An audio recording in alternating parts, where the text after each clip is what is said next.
Olá, bem-vindo ao canal História dos Videogames. Nesta série de 3 episódios, vamos conhecer o videogame de terceira geração Sega Master System. Vamos ver como o Master foi projetado, quem esteve envolvido, seu lançamento local, mundial e consequente sucesso. E para começar, neste episódio vamos descobrir quais foram os antecessores do Master System e seu lançamento no Japão. Então, vamos lá! Primeira metade da década de 1980. No Ocidente, os videogames eram um produto decadente. Acreditava-se que esses aparelhos não eram mais do que um mero sucesso passageiro, um boom criado pela empresa estadunidense Atari e suas concorrentes. Com o lançamento de excessivos sistemas e jogos de baixa qualidade, o público em geral deixava de ter interesse nos videogames. Já do outro lado do mundo, no Japão, o mercado de consoles ainda estava iniciando. Sistemas de segunda geração, como o Cassette Vision, desenvolvido pela Epoch Company, lançado no Japão em 30 de julho de 1981, estavam no seu auge em vendas. Mas isso mudaria, pois em breve 2 dos mais importantes sistemas de terceira geração estavam chegando. Antes de sabermos mais sobre eles, vamos conhecer melhor uma gigante dos arcades, a Sega.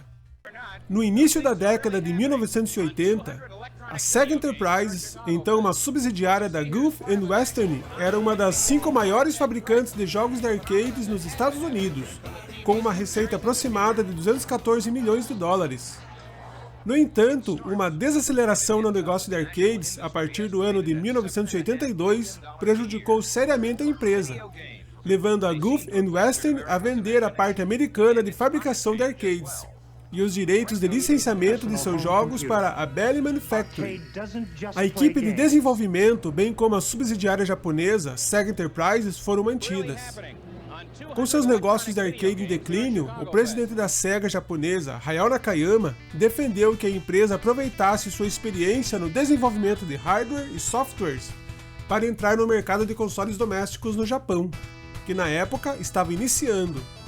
Nakayama recebeu da sua equipe permissão para prosseguir. Assim, o projeto para um videogame que poderia ser jogado nos lares teve início. O primeiro sistema a ser desenvolvido pela Sega foi o SC ou Sega Computer 3000, um computador pessoal simples com teclado embutido e que poderia ser ligado em uma televisão comum. Mas quando a Sega soube dos planos da sua rival, a Nintendo, de lançar um sistema doméstico apenas para rodar jogos, deu início ao desenvolvimento de outro projeto. Esse ficaria conhecido como SG-1000. Você está se perguntando o que significa o SG no nome do console? Muito bem, SG é uma abreviação para Sega Game. O aparelho também era chamado em alguns casos de Mark I. Um dos primeiros desafios no desenvolvimento do SG-1000 foi manter os custos de produção baixos, garantindo assim um preço acessível ao consumidor final. Para isso, a Sega optou por criar a plataforma a partir de componentes populares de prateleira. Por fim, depois de muito trabalho, o SG-1000 estava concluído, sendo lançado no Japão em 15 de julho de 1983, custando 15 mil ienes. Coincidência ou não, o sistema da Sega foi lançado no mesmo dia em que a Nintendo colocou no mercado seu Family Computer, no Japão. Embora só tenha sido comercializado por lá, com vendas aproximadas de 400 mil unidades, outras versões foram lançadas em vários outros mercados, como na Austrália, através da John Sands Electronics, e na Nova Zelândia, pela Grandstands Laser, mas não foi lançado nos maiores mercados de videogames, como Estados Unidos, Reino Unido ou Alemanha. Em 1984, a empresa-mãe da Sega, Gulf and Western Industries, acabou por se desfazer de seus negócios não essenciais. A partir dessa data, o então presidente da Sega, Hayao Nakayama, foi renomeado como novo CEO. Neste mesmo ano, seria lançado um segundo modelo do SG-1000, com várias atualizações. Chamado de SG-1000 ou Mark II, o console é internamente idêntico ao SG-1000 original, mas possui um novo design externo. Em contraste com o original, que apresentava um joystick com cabo fixo e uma porta para controle extra opcional, o SG-1002 possui 2 entradas para controladores removíveis. Mas a Sega tinha o desejo de competir com a Nintendo pelo mercado mundial. Assim tem início o desenvolvimento de um novo sistema doméstico, com maiores capacidades que os seus antecessores. O Sega Mark III chegou ao mercado japonês em 20 de outubro de 1985, com o mesmo valor que seus antecessores, 15 mil ienes. O Mark III era uma versão redesenhada do SG-1002, projetado com o auxílio de Hideki Sato e Masami Ishikawa, que haviam trabalhado no segundo modelo e mais tarde também participaram no desenvolvimento do Sega Mega Drive. Hideki Sato revelou que o terceiro modelo foi projetado por causa das limitações do chip gráfico TMS-9918, presente no SG-1000 e 1002. Essa placa gráfica, que não tinha potência suficiente para os tipos de jogos que a Sega queria fazer, foi substituída por outra, que tinha como base o Arcade System 2 da própria Sega. Com esse novo hardware, o Mark III passou a ser mais poderoso que o Famicom, e ainda poderia receber com facilidade ports de arcades da Sega. Infelizmente, o sistema da Sega não foi bem sucedido no lançamento. Os problemas surgiram das práticas de licenciamento da Nintendo com desenvolvedores terceiros, onde a japonesa exigia que os jogos para o Famicom não fossem publicados para outros consoles. Assim, a Sega viu-se obrigada a desenvolver seus próprios jogos, se quisesse uma biblioteca farta para seu sistema, com raros ports de outros desenvolvedores lançados para o Sega Mark III. Então, com o pouco apoio das third party, a pressão para a produção de novos jogos era cada vez maior, com pouco mais de 3 meses de diferença para o lançamento de um título inédito. Essa pressão, é claro, acabou por afetar a qualidade dos mesmos. Para concluir, é possível afirmar que o Sega Mark III, nome do Master System no mercado japonês, não passou despercebido, mas também ficou muito aquém do sucesso esperado. Mesmo com todo o investimento da Sega do Japão e com todo o marketing envolvido, o Mark III foi quase totalmente ofuscado pelo 8-bits da Nintendo. Com pouco apoio de desenvolvedores terceiras, consequência do contrato de exclusividade forçado por parte da criadora de Mario e Zelda, muitos títulos que fizeram sucesso no Famicom acabaram por não sair para o Master. Isso prejudicaria muito o sistema de terceira geração da Sega em território japonês, durante quase todo o período que recebeu suporte. Mesmo assim, o 8-bits despertou o interesse de muitos jogadores. Muitos se encantaram com as belas cores exibidas e pelo fantástico sistema de áudio com chip FM incorporado de fábrica. Mas a Sega queria mais e planejava um lançamento mundial para o Master System. Como o aparelho se sairia em outros mercados, no próximo episódio vamos ver como foi o lançamento do Sega Mark III no mercado norte-americano.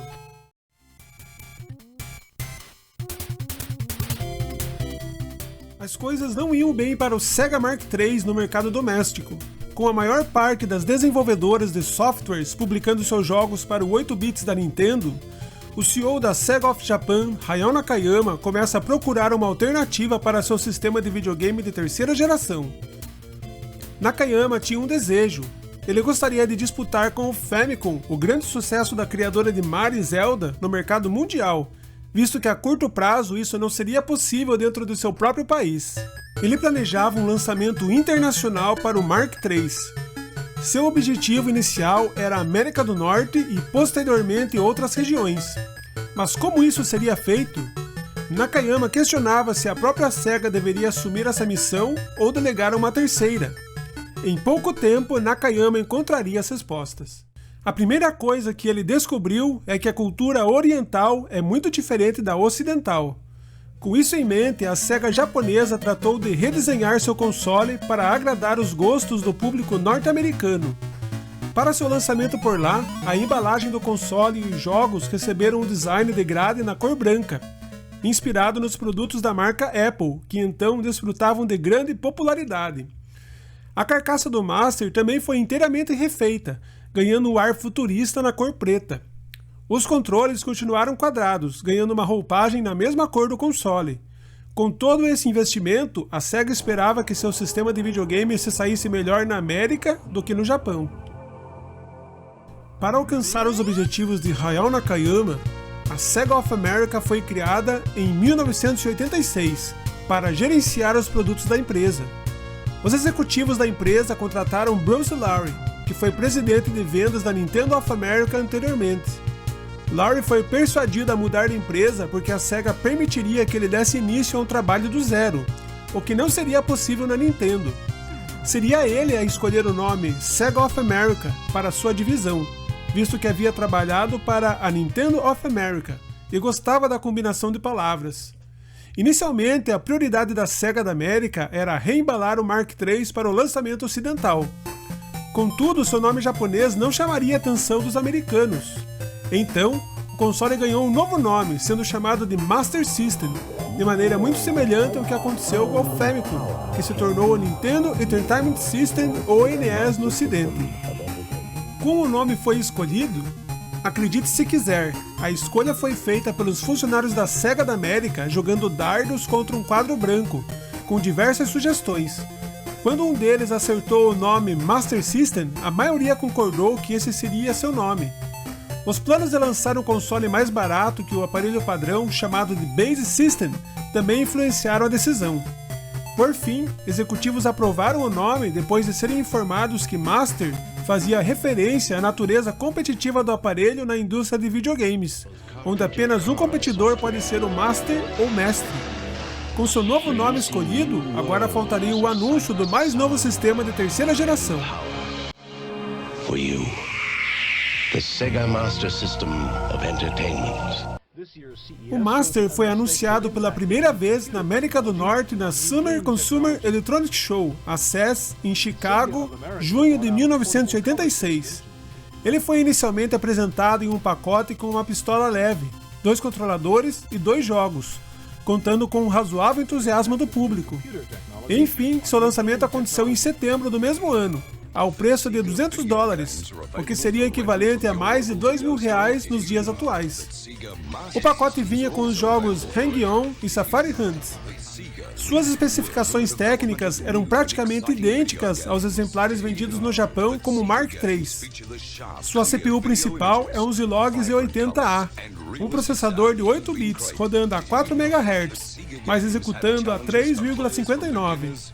Possui 8 KB de ROM e 8 KB de memória RAM, 16 KB de RAM de vídeo fornecido através de um switch RF, embora o modelo 1 disponha de uma porta AV.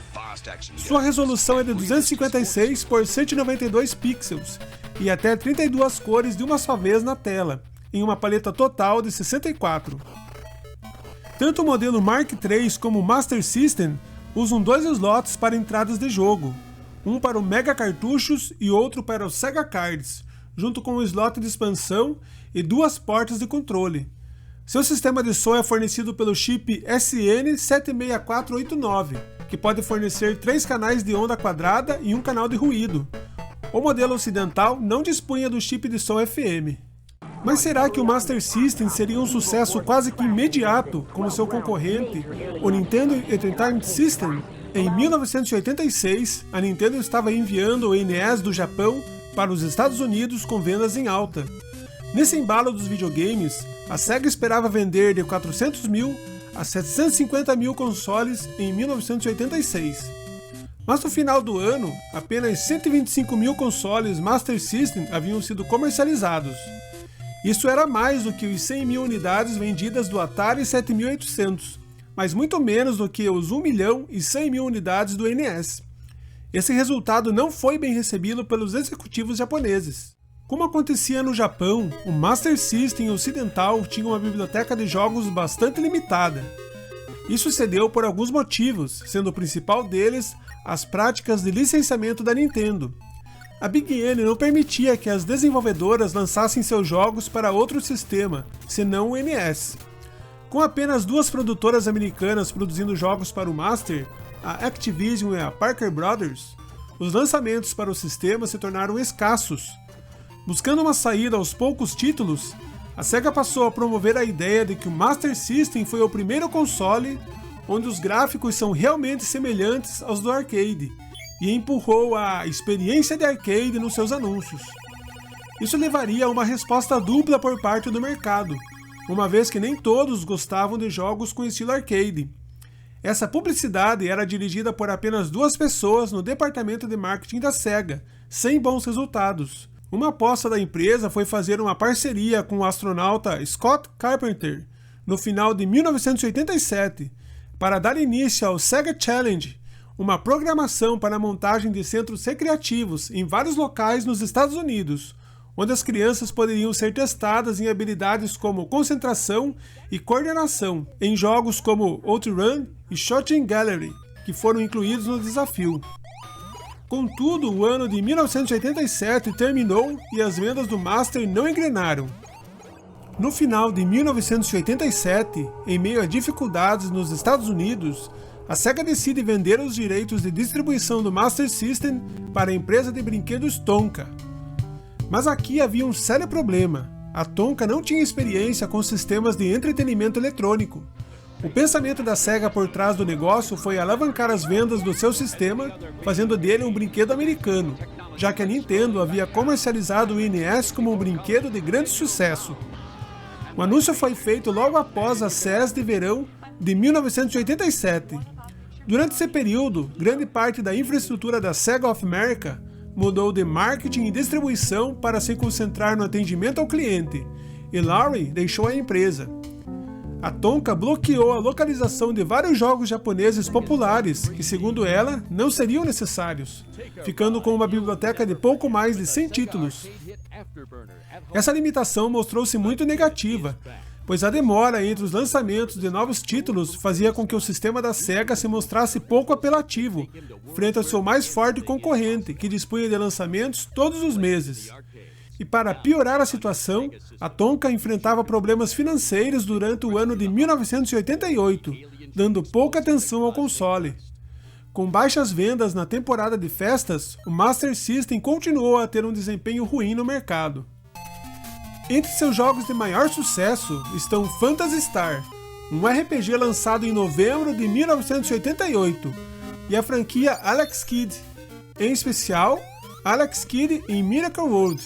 No mercado japonês, o Mark III ainda seria relançado como Master System em outubro de 1987 por 16.800 ienes, o que no entanto não melhorou seu desempenho doméstico, de forma que nenhum dos modelos representou um sério desafio para o Famicom no Japão, fazendo com que a Sega só conseguisse atingir 10% do mercado de consoles. O último jogo lançado para o Master System no mercado norte-americano seria a versão de Sonic the Hedgehog, em novembro de 1991. Enfim, o 8-bits da Sega não foi o sucesso que a empresa esperava. Nos anos subsequentes, com o lançamento do 16-bits no mercado americano, o Sega Genesis, o Master acabou por ser quase que totalmente esquecido pela Sega of America. O mesmo aconteceria também no Japão, mas apesar do fracasso comercial, o Master se tornou a base para a chegada do console de quarta geração, sistema esse que conseguiria desafiar a hegemonia da Nintendo. Com um hardware pelo menos 2 anos mais novo que o Famicom, o Master dispunha de vantagens técnicas sobre seu concorrente. Infelizmente, pecou em formar parceria com as melhores produtoras de jogos da época, ficando com uma biblioteca de qualidade, contudo pequena. Mas como foi seu desempenho no mercado de videogames brasileiro? Como seria a trajetória do Master aqui no Brasil? É isso que veremos no próximo episódio. Muito obrigado por assistir e até o próximo! O Master System foi lançado na Europa no ano de 1987, sendo distribuído pela Mastertronic no Reino Unido, Master Games na França e Ariola Soft na Alemanha Ocidental. A Mastertronic assinou seu acordo para a representação do Master em 1987, anunciado na CES de verão, com o lançamento de 12 títulos até o outono daquele mesmo ano. A ideia da Mastertronic era comercializar o Master System como um arcade em casa, com preço de lançamento de 99 libras, equivalente a 285 libras em 2020, ou pouco mais de R$ 2.700. Os varejistas começaram a fazer grandes pedidos antecipados, mas a Sega se mostrou incapaz de entregar o estoque até o dia combinado, 25 de dezembro, fazendo com que muitos varejistas cancelassem seus pedidos. Isso colaborou para que a Mastertronic e a Master Games entrassem em crises financeiras, e a Ariola Soft prometeu nunca mais trabalhar com a japonesa Sega. A Mastertronic já havia vendido uma participação minoritária à Virgin Group. para entrar no negócio de consoles e vendeu o restante para evitar a falência. O recém-renomeado grupo Virgin Mastertronic assumiu toda a distribuição europeia em 1988. Ela concentrou o marketing do Master System nos portes dos jogos de arcade da Sega e o posicionou como uma alternativa de videogame superior aos computadores Commodore 64 e ZX Spectrum, muito populares na época. Como resultado desse marketing acertado e do pouco sucesso da Nintendo na Europa, o Master System começou a atrair o público e desenvolvedores europeus. Assim, aos poucos, o Master System passou a abocanhar uma parte significativa do mercado de consoles e videogame na Europa. Em 1989, a Virgin Mastertronic ainda ofereceria o aluguel do console Master System com 20 jogos. O Reino Unido também sediou um campeonato nacional de videogames da Sega, com o vencedor competindo contra campeões japoneses e americanos no programa de televisão britânico Mothermouth, uma série infantil de sábado de manhã, que foi produzida pela TVS e transmitida pela rede ITV. Os jogadores competiam em uma variedade de jogos, incluindo Astro Warriors, jogos de plataforma e jogos esportivos. Durante 1990, a Virgin Mastertronic vendeu 150 mil Master System no Reino Unido, mais do que os 60 mil Mega Drives e os 80 mil consoles da Nintendo no mesmo período. Em toda a Europa, naquele ano, a Sega vendeu um total de 918 mil consoles, mais do que os 655 mil da Nintendo.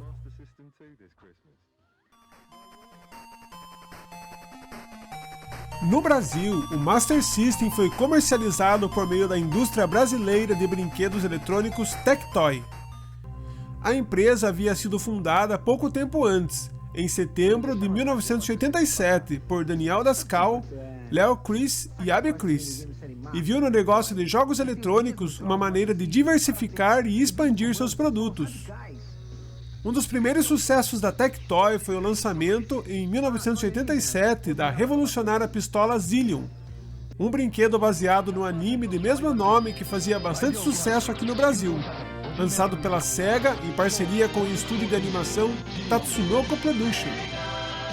Essa pistola nada mais era do que um laser tag, similar aos paintballs de hoje em dia, mas ao invés de tinta, usava raios infravermelhos para atingir um alvo triangular preso ao peito do adversário. Quando atingido, o alvo disparava um alarme e piscava, indicando que o jogador estava fora da partida. Esse foi o produto que marcou o início do relacionamento da empresa brasileira com a japonesa Sega. O Master System seria lançado oficialmente em território nacional em 4 de setembro de 1989. A Tectoy investiu bastante em marketing e na formação de comunidades de gamers, com a criação de um clube para os usuários e um serviço telefônico que respondia a dúvidas dos jogadores e dava dicas dos jogos. Também buscou parcerias com as mais diversas publicações de revistas de games nacionais, entre elas a Ação Games, Videogame e Super Game. Mas como a Tectoy poderia alcançar o público que não comprava as revistas? Como daria às crianças a possibilidade de ver aquele produto em funcionamento e assim despertar o seu interesse ao ponto de pedir aos pais ou a algum familiar aquele desejado presente? A resposta foi a criação de propagandas divertidas e criativas para chamar a atenção deste público. Naquele tempo, a televisão era a principal ferramenta de informação existente. Visto que o videogame e brinquedos estão completamente interligados a ações visuais e auditivas, a televisão tornou-se a melhor opção naquela época. As propagandas passavam basicamente no horário dos programas infantis, muitos pela parte da manhã, nas grandes redes de TV e em alguns casos na parte da tarde. E era nessas horas que a criançada poderia ser convencida a pedir a compra de um Master System da Tectoy. Como o mercado brasileiro dos games ainda estava um tanto inexplorado, o Master System rapidamente se tornou um dos líderes de vendas no país e abriu as portas para seu sucessor anos mais tarde, o Mega Drive. Podemos até dizer que foi esse sucesso da Sega no país que levou a Nintendo a se estabelecer oficialmente em nosso território, com a formação da Playtronic em março de 1993, como já visto no vídeo A História do Famicom no Brasil. Outro fator no sucesso do Master foi o investimento da Tectoy na tradução de jogos para o nosso idioma, como Phantasy Star, o primeiro RPG em português. Além disso, a empresa também apostou na criação de games com personagens locais, ou populares por aqui, como Geraldinho, Chapolin Colorado, Turma da Mônica, Sítio do Pica-Pau Amarelo, Sapo Chulé, Pica-Pau e TV Colosso. A revista brasileira Videogame publicou na sua edição número 5, em julho de 1991, uma matéria especial descrevendo uma visita à fábrica da Tectoy no Brasil, intitulada de Fábrica de Aventuras, com abordagem na montagem dos consoles e cartuchos de videogame em Manaus. Vamos ver esse artigo na íntegra. É inevitável. Ali, a qualquer momento, pode parecer que o Alex Kidd sairá dando seus golpes, que Shinobi não evitará sua voadora, que Mickey Mouse de repente escapará de alguma máquina. Mas no passeio pela fábrica da Tectoy em Manaus, nada disso aconteceu. Todos os personagens estão presos em pequenos componentes eletrônicos que, um a um, vão sendo interligados para, ao final de uma linha de montagem, saírem prontos em consoles e cartuchos de jogos. Só então eles explodem nas telas e na imaginação de quem está jogando. Todos eles ali não passam de componentes. Mas para que você possa entender como é feito um console de videogame ou um cartucho, Videogame esteve na fábrica da Tectoy em Manaus. Tudo o que se vê da parte interna de um console de videogame são os pinos onde é encaixada a fita. Mas tudo começa mesmo, de verdade, com um componente muito especial, o famoso chip. É nele que estão gravadas as informações dos jogos, no caso dos cartuchos, e as instruções para dar ação a esses jogos, no caso do console. Por isso, eles são a alma do videogame. O chip que contém essas informações ainda não é produzido no Brasil, tendo que ser importado do Japão. Por isso, os jogos são todos escritos em inglês, língua considerada universal. E, a partir desses chips, é que começa a montagem. Você seria capaz de imaginar a confusão que seria se todos aqueles minúsculos componentes eletrônicos fossem interligados por fios? É exatamente para evitar essa confusão que eles são montados em uma placa de circuito impresso.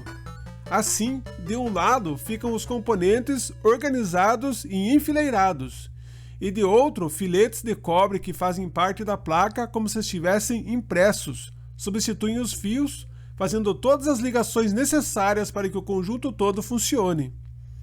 No caso dos consoles e cartuchos da Tectoy, a placa toda é montada na fábrica da Evadim Componentes, que é uma empresa coligada. Assim, cada operário da fábrica coloca na placa uma parte dos componentes, até que ela saia completa no final. Só que eles não podem ficar soltos, evidentemente. Por isso, eles são soldados na placa, e esse serviço é realizado por uma máquina. O processo é simples. A placa é colocada na máquina e passa então por um tanque com solda derretida, que vai aderir justamente nos filetes de cobre. Pronto!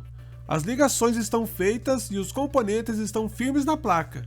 Agora é só testar para ver se tudo está funcionando e mandar a placa para a montagem final, que é feita na fábrica da Tectoy. Todo o processo de colocação dos componentes na placa de cartucho e consoles é feita manualmente, mas existe um jeito mais prático e rápido de se fazer isso, que já está sendo implantado na fábrica da Evadim em Manaus. É o que se chama de inserção automática. E como o nome diz, toda aquela linha de montagem com cada operário colocando um grupo de componentes de cada vez é substituída por duas máquinas. Uma delas vai organizar todos os componentes em uma única tira, já na ordem certa em que eles devem ser colocados na placa. E a outra pega essa tira e monta todos eles, como se fosse um grampeador gigante. Claro, o processo todo é controlado por computador. E o resultado é que a placa fica pronta muito mais rapidamente do que se os componentes tivessem sido colocados manualmente. Além da rapidez, o uso desse processo possibilita a colocação na placa de componentes minúsculos, impossíveis de serem colocados à mão. E é o que vai possibilitar a montagem do console portátil Game Gear, que justamente por seu tamanho reduzido possui vários desses componentes. Agora estamos chegando ao final de todo o processo. A placa que foi montada, soldada e testada na Evadim chega então à Tectoy para ser montada nas caixas dos consoles ou nos cartuchos. E há outra linha de montagem. Primeiro, ela é encaixada no gabinete do console, que é o que você enxerga por fora. Depois são feitas todas as ligações finais. São soldados à placa os conectores para o transformador, o controle, os interruptores e tudo mais que pode ser visto por fora. O gabinete é fechado e são colocadas todas as etiquetas e adesivos que vão dar o acabamento. Com os cartuchos acontece a mesma coisa. Na prática, a placa entra de um lado e o console ou cartucho já saem prontinhos do outro lado. E tudo isso em questão de minutos. Agora só falta testar para ver se tudo está em ordem. E se estiver, o produto final é embalado. Daí para frente é com você. Afinal, depois desse trabalho, ninguém melhor para encaixar o cartucho, ligar o console e libertar todos os personagens. Na telinha é a imaginação. Mário Fittipaldi, enviado especial a Manaus pela revista Videogame. Mesmo depois que o Master System foi descontinuado em outros mercados, ainda na década de 90, jogos adicionais foram lançados no Brasil pela Tectoy, incluindo os ports de Street Fighter 2 e Dynamite Red. A Tectoy ainda criou traduções para o português de jogos exclusivos da região. Alguns deles se vincularam a franquias populares de entretenimento brasileiro. Por exemplo, Ted Boy se tornou Geraldinho, certos títulos de Wonder Boy se tornaram jogos da Turma da Mônica e Gus House se tornou Chapolin vs Drácula, um duelo assustador, baseado na série de TV mexicana Chapulín Colorado. A Tectoy ainda portou para o Master System vários jogos do Genesis e Game Gear. A empresa também investiu em desenvolvimento, produzindo o jogo Férias Frustradas do Pica-Pau, depois de descobrir que Pica-Pau era o desenho animado mais popular da televisão por aqui.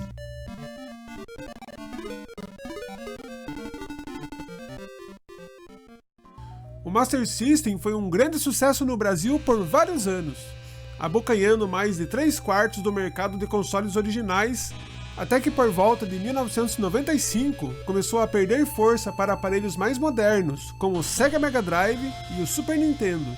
Mesmo assim, é possível afirmar que seu sucesso tornou-se contínuo no Brasil, graças à sua base de fãs, bem como a Tectoy, que continuou a produzir consoles e emuladores plug and play dedicados por mais de 30 anos e vendidos até hoje. Esses sistemas incluem o Master System Compact e o Master System 3.